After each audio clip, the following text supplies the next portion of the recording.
El PSOE aleja el reconocimiento inmediato del Estado palestino y agita la negociación de investidura. La política exterior cobra protagonismo en las negociaciones de investidura de Pedro Sánchez. El estallido del conflicto en Israel y la Franja de Gaza ha aterrizado en la política nacional para espolear el acuerdo entre los principales socios de gobierno, después de que Sumar haya reclamado incluir en el pacto el reconocimiento inmediato del Estado de Palestina. Un elemento que añade distancia entre los socios de coalición y que aleja sus posiciones, ante las reticencias de los socialistas a adherirse a las tesis de Yolanda Díaz. El partido de Díaz ha planteado el reconocimiento unilateral, inmediato e incondicional del Estado palestino como una exigencia para alcanzar el acuerdo.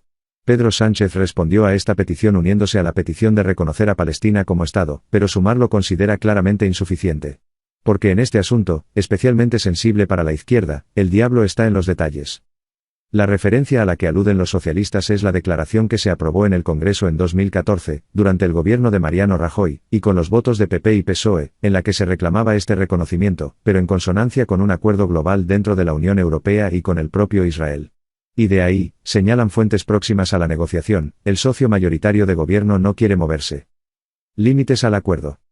En materia de política de exterior, los socialistas ponen límites al acuerdo programático por su celo a que estas posiciones las determina directamente el presidente del gobierno, a través del Ministerio del Ramo.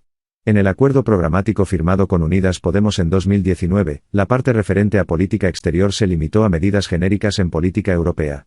El hecho de que España esté en el ecuador de la presidencia de turno del Consejo Europeo tampoco ayuda a mantener posiciones que vayan más allá de las consensuadas entre los Estados miembros. El papel durante la presidencia de turno se centra en ordenar los debates y tratar de buscar puntos de encuentro. A 8 meses de las elecciones europeas, los socialistas tampoco quieren trascender en el acuerdo de gobierno con Sumar el marco programático con el que se presenten.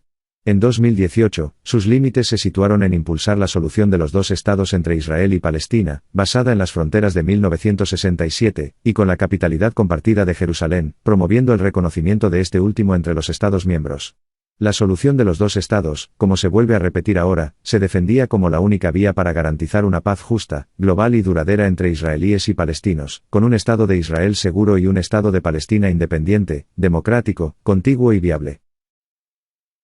Los socialistas aterrizaron este miércoles otra serie de medidas genéricas centradas en política europea.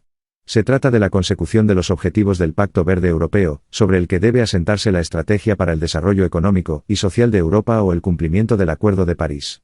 Medidas que se pusieron sobre la mesa en la ronda de contactos para la investidura con representantes de la sociedad civil. La intención del equipo negociador del PSOE, que lidera la vicesecretaria general y ministra de Hacienda en funciones, María Jesús Montero, pasa además por no concretar demasiado las medidas del programa de gobierno. La compleja aritmética parlamentaria salida de las urnas, que obliga a contar con el apoyo de los socios potenciales en todas las votaciones, refuerza la necesidad de desarrollar un programa para la legislatura que no comprometa ningún apoyo. Sumar pide más. El conflicto entre Palestina e Israel está generando división entre los socios de coalición, pero se insiste desde la Moncloa en que la posición la marca exteriores. Los responsables políticos expresan sus opiniones, asumen desde la parte socialista del Ejecutivo para insistir en que la posición respecto al conflicto en Oriente Próximo la tenemos clara y explicitada. Para limar diferencias, el ministro Álvarez está en contacto con la vicepresidenta segunda en funciones y líder de Sumar, Yolanda Díaz. Desde el entorno del ministro aseguran que hay sintonía en términos generales, aunque reconociendo diferentes matices. En Sumar no se conforman con la posición adoptada hasta ahora por Pedro Sánchez, y aseguran que este punto del acuerdo se ha convertido en una prioridad, y aunque evitan situarlo como una línea roja sí se muestran firmes en su intención de que esta postura condicione el acuerdo. En los últimos días vienen insistiendo en la necesidad de que este reconocimiento se refleje en el acuerdo de gobierno, a diferencia del pacto de 2019, y será una de las principales exigencias que pondrán sobre la mesa. La referencia a Palestina deberá estar presente en el documento aunque la batalla estará en el nivel de concreción al que se llegue en este reconocimiento. Los de Yolanda Díaz creen que Sánchez tiene dos opciones: liderar la posición en la Unión Europea, tal como ha hecho Suecia, que reconoció de manera individual al Estado de Palestina, o quedarse a la espera de una posición común que no va a llegar entre todos los Estados miembros, donde la resistencia de cualquiera de los 27 Estados podría dificultar el acuerdo. Podemos busca protagonismo. Además de los equipos negociadores de Sumar y PSOE, un tercer actor presiona por que haya más movimientos: Podemos. El partido de Ione Belarra ha buscado protagonismo estos días planteando distintas peticiones a Pedro Sánchez, desde llevar a Netanyahu a la Corte Penal Internacional a imponer medidas a Israel como el embargo de armas, sanciones económicas o suspender las relaciones internacionales. Una advertencia que Velara no ha dudado en expresar a título de miembro del gobierno, pese a la desautorización del ministro de Exteriores, y con la que juegan también en las negociaciones de investidura para asegurar sus 5 votos.